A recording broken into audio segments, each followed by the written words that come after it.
Bien, pues vamos a entrarle a esto. Hoy tenemos sobre la mesa algo distinto. No es un artículo de opinión, no es un reportaje. No, para nada. Lo que tenemos aquí es un documento legal muy denso. Es una acusación formal, un superseding indictment del Tribunal de Distrito de los Estados Unidos para el Distrito Sur de Nueva York. Que no es cualquier cosa. Para nada. Y nuestra misión aquí es, pues, desmenuzar las alegaciones que contiene. Digo, sin tomar partido, simplemente para entender qué es lo que se afirma, quiénes son los involucrados y cómo se conectan las piezas. Sobre todo, las que nos tocan más de cerca en México. Y es clave entender el peso de este documento. No estamos hablando de una hipótesis o de una teoría. Es la base de un caso criminal formal. Exacto. La acusación lo que hace es trazar el mapa de una presunta conspiración de narcoterrorismo y corrupción que, según los fiscales, lleva operando más de 25 años. 25 años. ¡Qué fuerte! Y lo más impactante es que la narrativa implica a las figuras más altas del gobierno venezolano y detalla, con nombres, con fechas, las conexiones con organizaciones criminales transnacionales. Y ahí es donde entra de forma muy directa pues, el tema de los cárteles mexicanos. Claro, no son generalidades. Entonces, la idea es meternos a fondo para desempacar las acusaciones principales, identificar a los presuntos jugadores clave y rastrear el modus operandi que la Fiscalía describe. Queremos entender el teje y maneje de esta supuesta operación, poniendo la lupa, como dices, en esos vínculos con México que el documento detalla. El punto de partida de toda la acusación, fíjate, es una afirmación brutalmente directa. Sostiene que aproximadamente desde 1999, un grupo de altos funcionarios en Venezuela, con Nicolás Maduro jugando un papel central, usaron sus puestos de poder para, coordinar y facilitar el envío de toneladas de cocaína hacia Estados Unidos. O sea, lo que pintan es un cuadro donde el Estado mismo se convierte en una empresa criminal. Esa es la tesis. La Fiscalía lo presenta así, como la transformación del Estado venezolano en una empresa al servicio del narco. Y le ponen un nombre a esa empresa, ¿no? El famoso Cartel de los Soles. Así es. Pero es muy importante aclarar cómo lo definen ellos. El documento subraya que no debemos imaginar un cartel tradicional. Claro, no como el de Sinaloa o el de Medellín, con un capo en la cima. Exactamente, no es esa estructura. Más bien, lo describe como una red fluida y poderosa de funcionarios corruptos dentro de las Fuerzas Armadas, los servicios de inteligencia y el gobierno civil. ¿Y el nombre de dónde viene? El nombre, como se explica en el texto, viene de las insignias doradas en forma de sol que llevan en los uniformes los generales venezolanos de alto rango. Es un símbolo de poder que, según esta narrativa, pues fue secuestrado para el crimen. O sea que la imagen de un capo tipo el Chapo no aplica para nada aquí. Es algo más corporativo, por decirlo de alguna manera, Mucho más. incrustado hasta la médula del uniforme militar. Así lo pinta el documento. Exacto. No es un individuo, es la presunta perversión de toda una institución. Y dentro de esa estructura, la acusación traza una línea de tiempo muy clara para Nicolás Maduro. Lo señalan en cada una de sus facetas. Desde el principio. Sí, como legislador en la Asamblea Nacional, luego como canciller, ministro de Relaciones Exteriores y finalmente como presidente. La alegación es que en cada uno de esos puestos, él usó activamente su poder para aceitar los engranajes de esta red. No lo presentan como alguien pasivo, que se hizo de la vista gorda. Para nada. Lo ponen como una pieza clave en la conspiración. Claro, y una operación de esta magnitud no la hace una sola persona. Me imagino que el documento debe señalar a todo un círculo de confianza, ¿no? ¿A quién más pone en el centro de esta red? Definitivamente. El documento es un ¿quién es quién? De la cúpula del poder en Venezuela. Además de Nicolás Maduro Moros, a quien colocan en el vértice, señalan con muchísima fuerza a Diosdado Cabello Rondón. Y Cabello no es una figura menor. Para nada. En la narrativa del chavismo es casi un cofundador del movimiento. Ponerlo ahí es como señalar al motor de la operación. Esa es precisamente la implicación. Es señalar no solo a un cómplice. El escrito lo describe como una de las figuras más poderosas y lo implica directamente en la protección de cargamientos masivos de droga. ¡Qué bárbaro! Pero la red, según se alega, se extiende al círculo más íntimo. Se nombra a Cilia Adela Flores de Maduro, la esposa de Maduro. A la primera dama. A ella.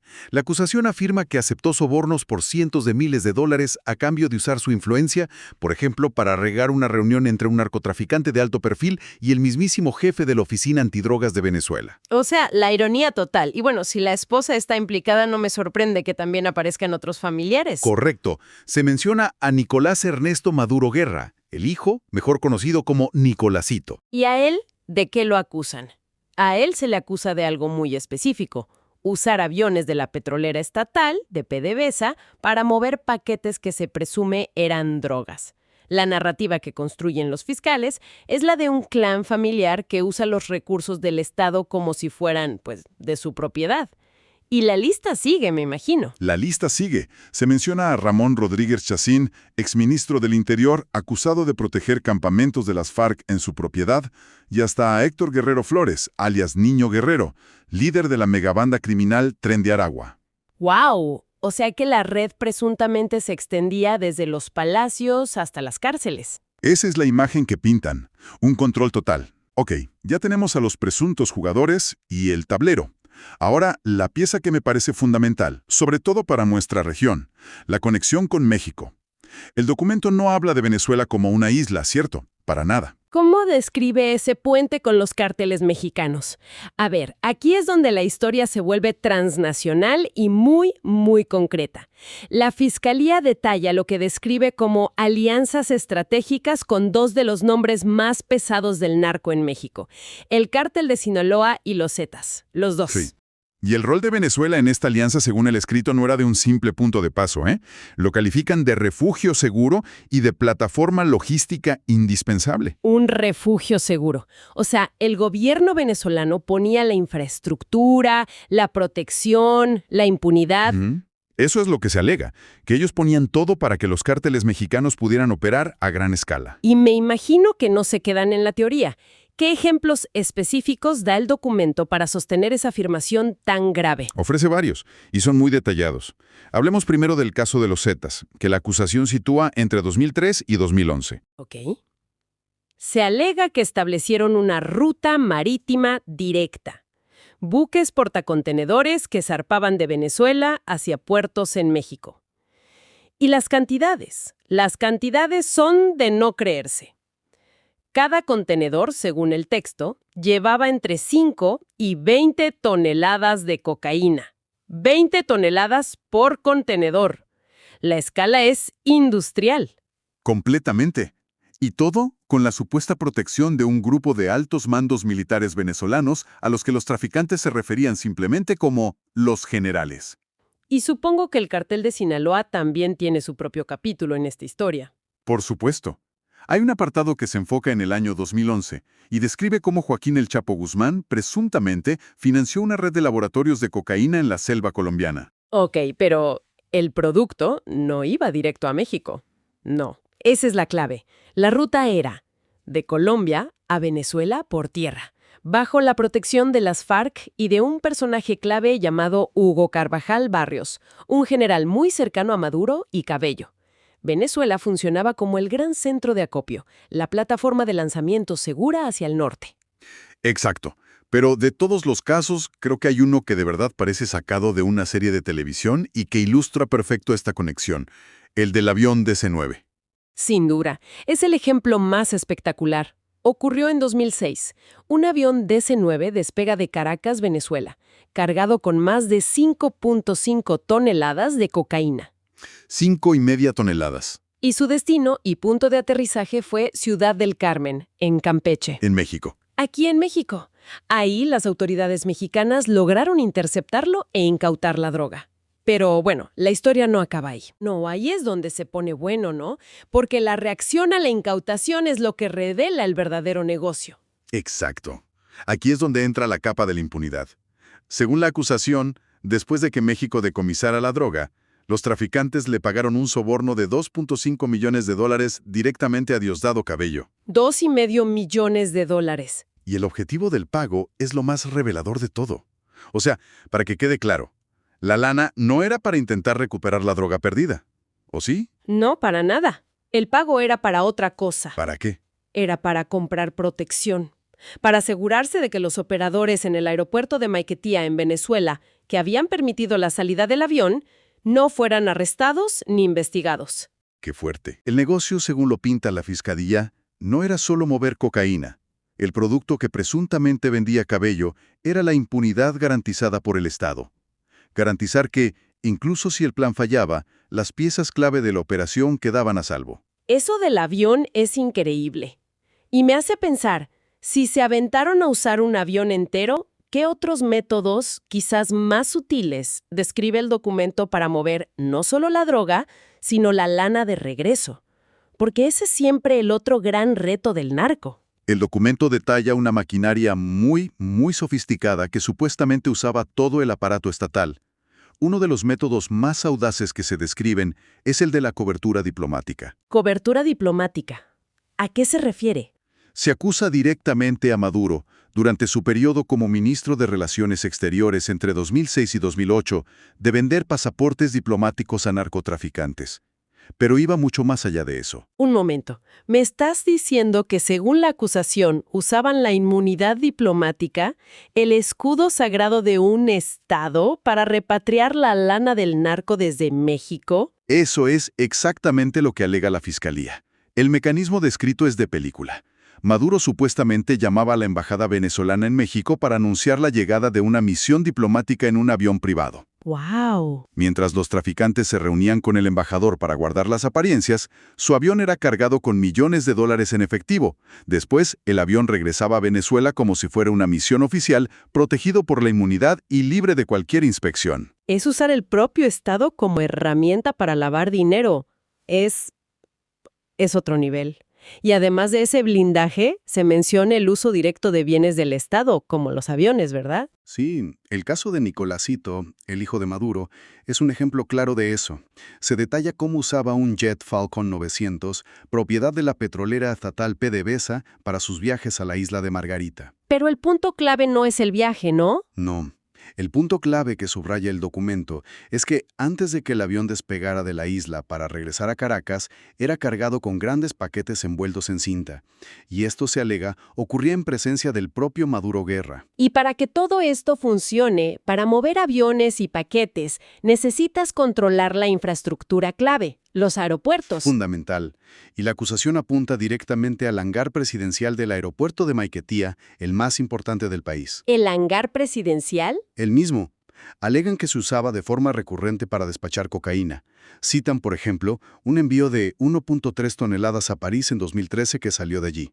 Increíble. Y para reforzar el punto, ¿recuerdan el caso de dos sobrinos de Cilia Flores que fueron arrestados y condenados en Nueva York? Durante su juicio, quedó en evidencia que su plan era usar precisamente ese hangar presidencial para sacar un cargamento de 800 kilos de cocaína. Es que si te detienes a pensarlo, la escala de lo que se alega aquí es abrumadora.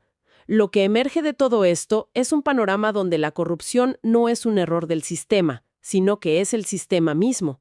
Y parece ser además un negocio familiar. La narrativa del documento conecta esos puntos de manera muy explícita.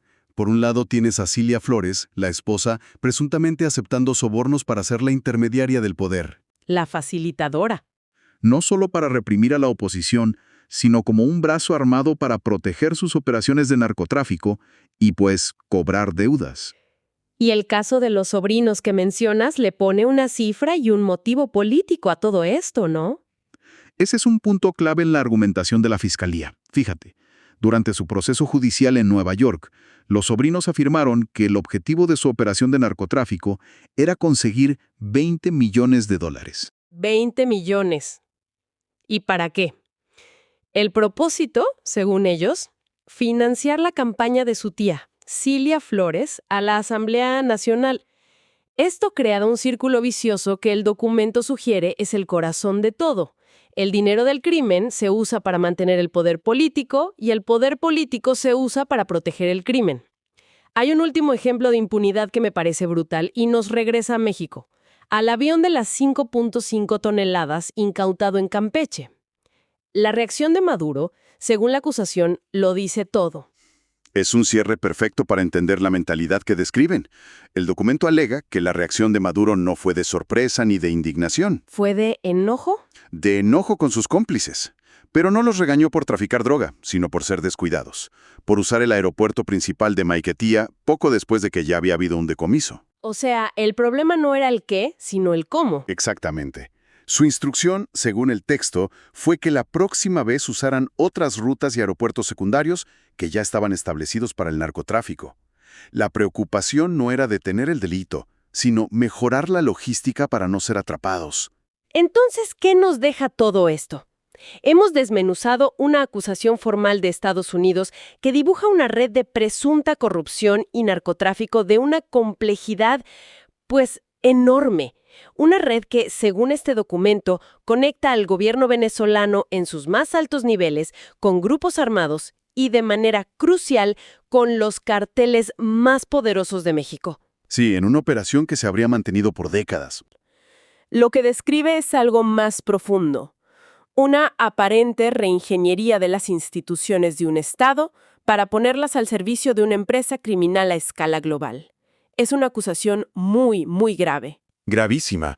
Las acusaciones tocan la diplomacia, con la venta de pasaportes, las empresas estatales como PDVSA, con el uso de sus aviones, y a las propias Fuerzas Armadas, con la protección de cargamentos. Sugiere un colapso deliberado y sistémico de las barreras entre el Estado y el crimen. Y para cerrar, hay un detalle en el documento que es, por lo menos, provocador. La acusación alega formalmente que estas conspiraciones y actividades criminales se extienden en el tiempo, hasta el año 2025. Esto deja sobre la mesa una pregunta muy compleja. Si las redes criminales que aquí se describen tienen raíces tan profundas, son transnacionales y están, según se alega, fusionadas con las estructuras mismas del poder, ¿cómo se vería un camino viable hacia la justicia y el desmantelamiento de esas estructuras? Es una pregunta, la verdad, sin respuesta fácil.